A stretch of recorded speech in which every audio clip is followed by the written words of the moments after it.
As an immigrant to this country, I would like to say a few words to my fellow Americans and to our friends around the world about the events of recent days. Now, I grew up in Austria. I'm very aware of Kristallnacht, or the Night of Broken Glass. It was a night of rampage against the Jews carried out in 1938 by the Nazi equivalent of the Proud Boys. Wednesday was the day of broken glass right here in the United States. The broken glass was in the windows of the United States Capitol. But the mob did not just shatter the windows of the Capitol, they shattered the ideals we took for granted. They did not just break down the doors of the building that housed the American democracy, they trampled the very principles on which our country was founded. Now, I grew up in the ruins of a country that suffered the loss of its democracy. I was born in 1947, 2 years after the Second World War.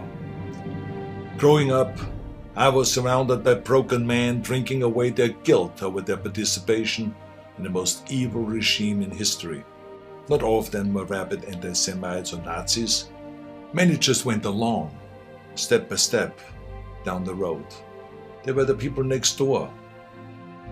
Now, I've never shared this so publicly because it is a painful memory.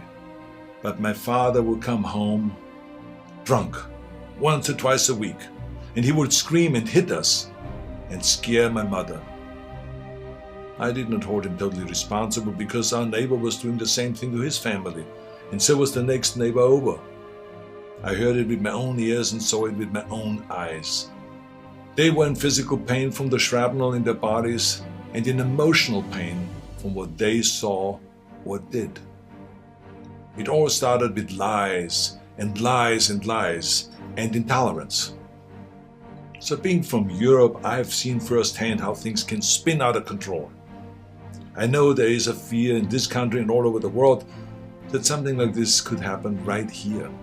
Now, I do not believe it is, but I do believe that we must be aware of the dire consequences of selfishness and cynicism. President Trump sought to overturn the results of an election, and of a fair election. He sought a coup by misleading people with lies. My father and our neighbors were misled also with lies, and I know where such lies lead. President Trump is a failed leader. He will go down in history as the worst president ever. The good thing is that he soon will be as irrelevant as an old tweet.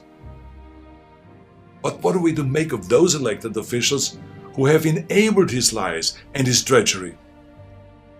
I will remind them of what Teddy Roosevelt said. Patriotism means to stand by the country. It does not mean to stand by the president. Now, John F. Kennedy wrote a book called Profiles in Courage. A number of members of my own party, because of their own spinelessness, would never see their names in such a book, I guarantee you. They are complicit with those who carried the flag of self-righteous insurrection into the Capitol. But it did not work. Our democracy held firm. Within hours, the Senate and the House of Representatives were doing the people's business and certifying the election of President-elect Biden.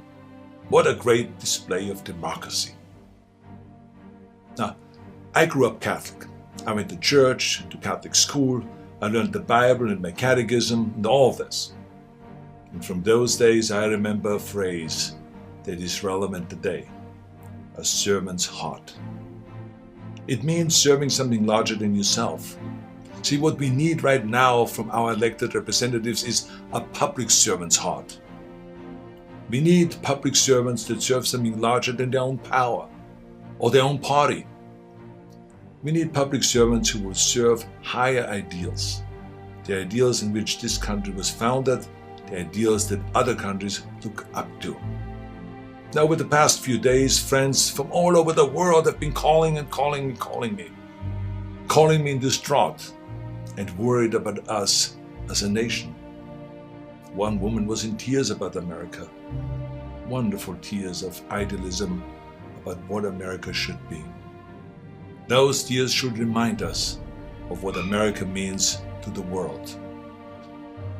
Now I've told everyone who has called that as heartbreaking as all of this is, America will come back from these dark days and shine our lights once again. Now you see this sword? This is the Conan sword. Now here's the thing about swords. The more you temper a sword, the stronger it becomes. The more you pound it with a hammer and then heat it in the fire and then thrust it into the cold water and then pound it again and plunge it into the fire and into the water, the more often you do that, the stronger it becomes.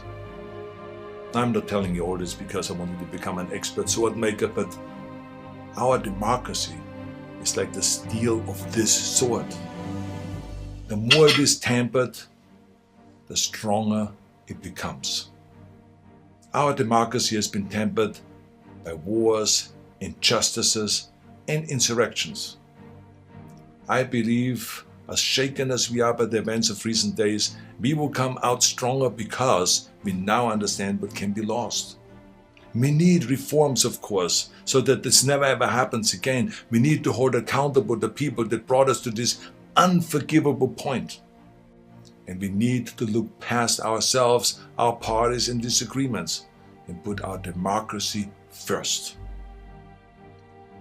And we need to heal together from the drama of what has just happened. We need to heal not as Republicans or as Democrats, but as Americans.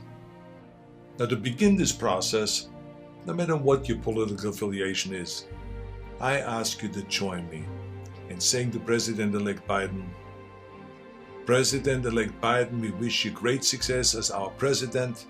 If you succeed, our nation succeeds. We support you with all our hearts as you seek to bring us together. And to those who think they can overturn the United States Constitution, know this: you will never win.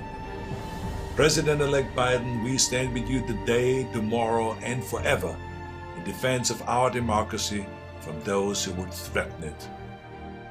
May God bless all of you, and may God bless America.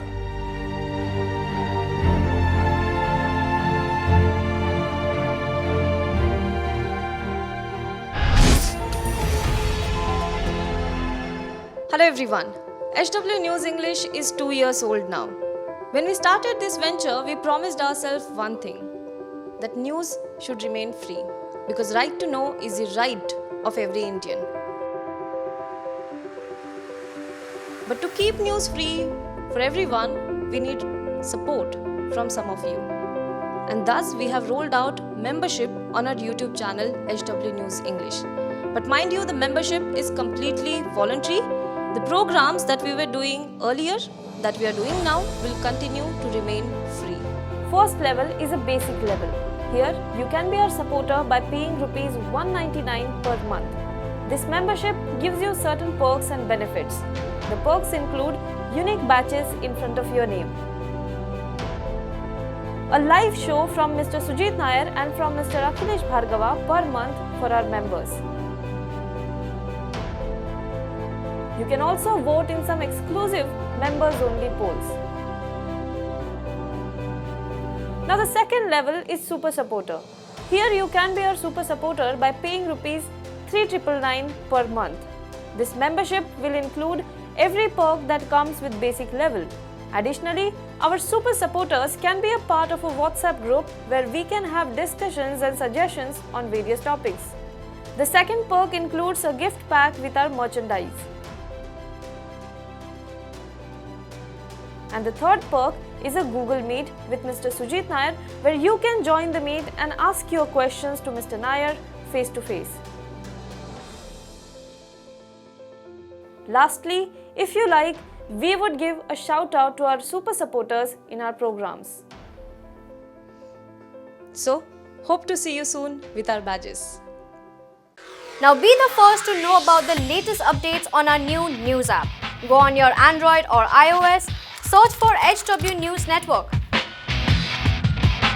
Download our app, choose the language you prefer to get updates in, and be up to date with the latest news. If you like this video, please share it and we would love to hear your comments in the comments section down here. Also, please do like our Facebook page and follow us on Twitter to get minute-to-minute news updates. For more such shows and videos, well, subscribe to our YouTube channel.